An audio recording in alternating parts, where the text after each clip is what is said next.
Bonjour, nous allons aujourd'hui apprendre à construire un graphique.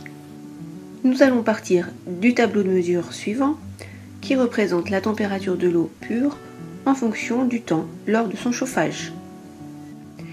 Oula, un petit peu trop de précipitation. Allez, on recommence. Pour commencer, munis-toi d'un crayon de papier, d'une règle et d'une gomme. Allez, c'est parti. Repère les deux grandeurs physiques dont tu vas avoir besoin. Ici en vert, la température et en jaune, le temps. On demande de construire la température en fonction du temps. Le temps sera donc repéré sur l'axe des abscisses, axe horizontal, et la température sur l'axe des ordonnées, axe vertical. Je trace deux axes perpendiculaires fléchés en tenant compte des valeurs données dans le tableau de mesure.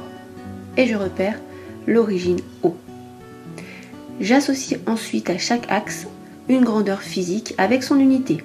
Ici en abscisse, le temps en minutes et en ordonnée, la température en degrés Celsius. Je gradue ensuite les axes en respectant l'échelle donnée ou choisie. En abscisse, ici 1 cm pour 1 minute et en ordonnée 1 cm pour 10 degrés Celsius. Je peux maintenant repérer les points par des croix afin d'être plus précis en utilisant le tableau de mesure. Par exemple ici, au bout de 2 minutes, nous avions obtenu 57 degrés Celsius. Je viens de placer tous les points en optimisant la place qui m'était donnée sur la feuille. Je trace ensuite la courbe. Attention, les points ne sont pas alignés.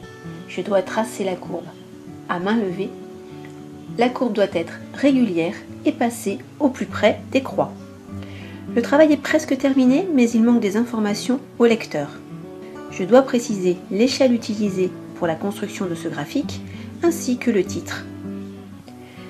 Ainsi, avec un matériel adapté et des consignes respectées, nous venons de passer de ce graphique incomplet à ce graphique complet contenant toutes les informations pour pouvoir en faire l'exploitation.